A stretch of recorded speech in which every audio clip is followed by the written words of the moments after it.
Travel along, Catholic pilgrims, for 1 year as we read through St. Faustina's diary. Join me, Amy Thomas, each day for a short reading out of the diary which brought us a deeper understanding of Christ's divine mercy.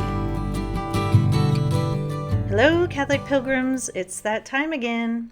Wherever you are in the world listening to this, it is day 35 of our readings from St. Faustina's diary.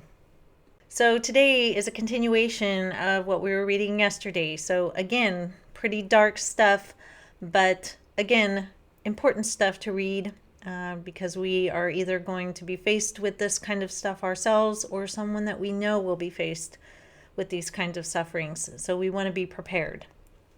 So today's readings are a little bit longer. We're going to be reading from Notebook 1, numbers 101 through 105. So let's get started.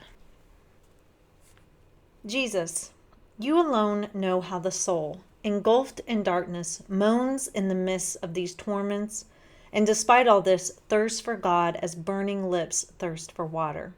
It dies and withers. It dies a death without death. That is to say, it cannot die. All its efforts come to nothing. It is under a powerful hand.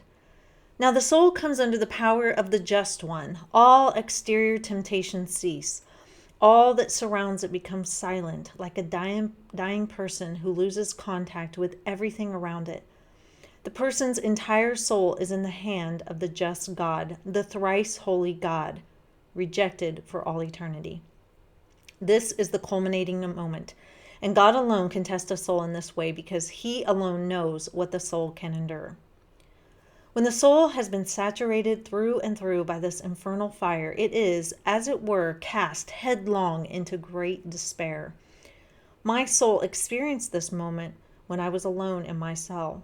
When my soul began to sink into this despair, I felt that the end was near. But I seized my little crucifix and I clutched it tightly in my hand. And now I felt my body separate itself from my soul. And though I wanted to go to my superiors, I no longer had the physical strength. I uttered my last words, "I trust in your mercy." And it seemed to me that I provoked God to an even greater anger. And now I was drowned in despair, and all that was left me was a moan of unadulterated pain, which from time to time tore itself from my soul. The soul is in agony, and it seemed to me that I would remain in this state. Because of my own strength, I could not emerge from it. Every recollection of God opened up an unspeakable ocean of suffering, and yet despite this, there is something within the soul that is drawn to Him, though it seems to her, for this only, that she must suffer more. The memory of the love with which God formerly surrounded it is still another kind of suffering. His gaze pierces it, and everything within the soul is burned by this gaze. After some time, one of the sisters came into the cell and found me almost dead. She was frightened and went to find the directress of novices who, in the name of holy obedience, ordered me to get up from the ground. My strength returned immediately, and I got up, trembling. The directress recognized immediately the state of my soul and spoke to me about the inscrutable mercy of God, saying, "Do not be distressed about anything, sister. I command this of you in virtue of obedience." Then she said to me, "I see now, sister, that God is calling you to a high degree of holiness. The Lord wants to draw you very close to Himself since He has allowed these things to happen to you so soon. Be faithful to God, sister, because this is a sign that He wants you to have a high place in heaven." However, I did not understand anything of these words. When I went into the chapel, I felt as though my soul had been set free from everything, as though I had just come forth from the hand of God. I perceived the inviolability of my soul. I felt that I was a tiny child. Suddenly I saw the Lord interiorly, and He said to me, "Fear not, my daughter, I am with you." In that single moment, all the darkness and torments vanished. My senses were inundated with unspeakable joy, and the faculties of my soul filled with light.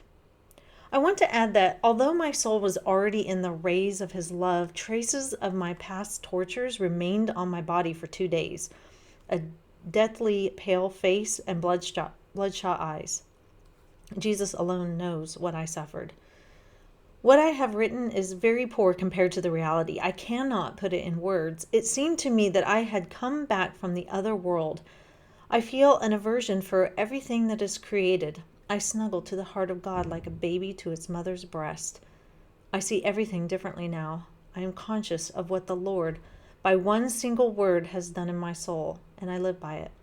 I shudder at the recollection of this past torture. I would not have believed that one could suffer so if I had not gone through it myself. This is a completely spiritual suffering.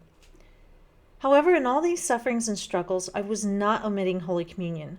When it seemed to me that I could not communicate, I went before Holy Communion to the directress and told her that I could not approach the sacrament because it seemed to me that I should not do so. But she would not permit me to omit Holy Communion. So I went, and I understand now that it was only obedience that saved me. The directress herself told me later that my trials had passed quickly, and this solely because you were obedient, sister, and it was through the power of obedience that you struggled through this so bravely. It is true that it was the Lord himself who brought me out of this torment, but my fidelity to obedience did please him. All right, so does any of this scare you a little bit, reading through this? And I don't mean like scare you because now you're shaking in your boots thinking that, oh, I'm going to go to hell. It's just to think about that there are souls and maybe people that we even love that may experience this in reality because that's where their souls go, is into hell. It scares me a little bit because I don't want that for them. And, I've got a lot of people in my life that have completely rejected God, to turn their backs on God. And when I read this and I'm like, oh gosh, man, this is not what I want for them at all. That scares me a little bit for them. But on the other part of it, as I was reading through this, I had to ask myself the question, are we afraid of holiness and of what it will take to make us saints? And if I'm answering truthfully, I have to say yes. In a way, I am a little scared of what that is going to entail for me. I have suffered, many times in my life. I've suffered through 2 abusive boyfriends. I suffered through a rape. I suffered through my parents getting divorced in my early 30s. I've suffered the loss of 10 children through miscarriages. And, in the other, everyday types of sufferings, the little things that we all go through. But I just don't know what comes down the pipeline to make us saints. And I know that the saints have suffered. And so, it scares me a little bit because I know that the suffering burns off our weakness and it burns off our vice and it makes us realize, how fragile we are and how dependent upon God we are. And it burns away those weak parts of us. I know it does, but it's still a little unnerving. And I think that unnerving feeling keeps us from completely going into the deep with Christ, because we're just not quite sure what he's going to lead us into. Some of you who follow me on social media have heard this story, but a couple years ago, my mom and I were talking. I was back home in Kansas, and we were having our morning coffee, and we were just talking, and we were talking about, what God is asking us to do in our lives. And I said, I've always kind of been worried that if I fully say yes to God, that he's like going to make me leave my husband and kids behind and go off and be like a solo missionary in some dangerous place.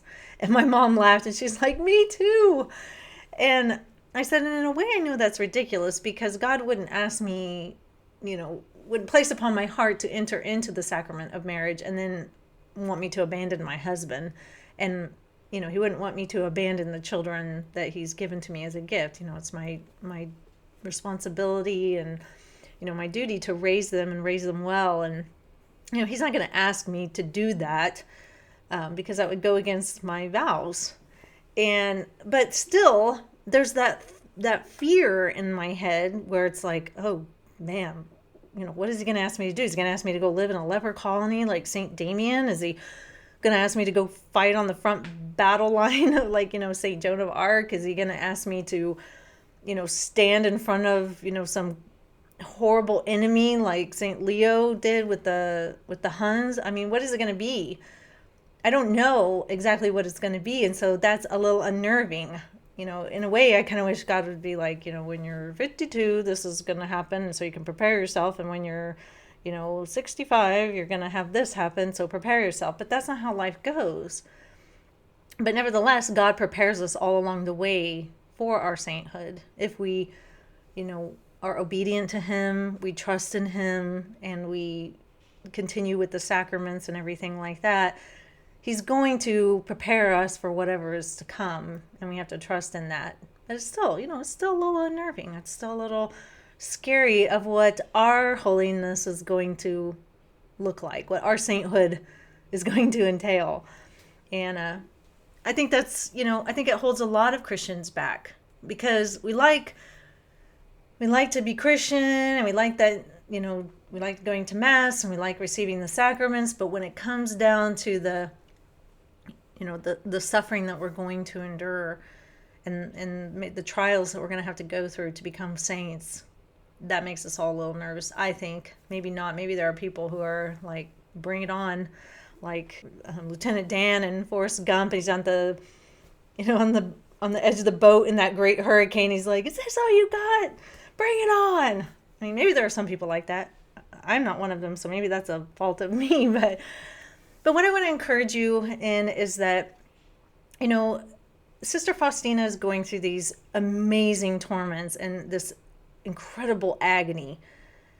But even Jesus says to her, and we read, He says, "Fear not, my daughter, I am with you." And that's what we are assured of. No matter what comes to burn off our vices and our weakness and our sins, Christ will be right there. And He's not going to let anything happen to us that He knows we can't endure. He's just not. And though it's going to be painful, and though it's going to hurt, it's nothing compared to what, the glory that we're going to receive in heaven. And the suffering here that we go through is minute to what could be if we turn away from God, and what we will experience in hell. And we certainly don't want that. Reading through this, it's just like, please God, no, never. So, if you are going through any kind of terrible suffering right now, Catholic pilgrims, please know I pray for you guys every morning, and that God is with you. He is right there. He says the same things to you that He says to Sister Faustina. "Fear not, I am with you." And He's there. Even sometimes when we don't feel Him, He's still there holding us up. So take assurance in that. So we will continue tomorrow with more readings like what we've read today. But I will see you back here for day 36. And until then, Catholic pilgrims, live the faith boldly and travel well.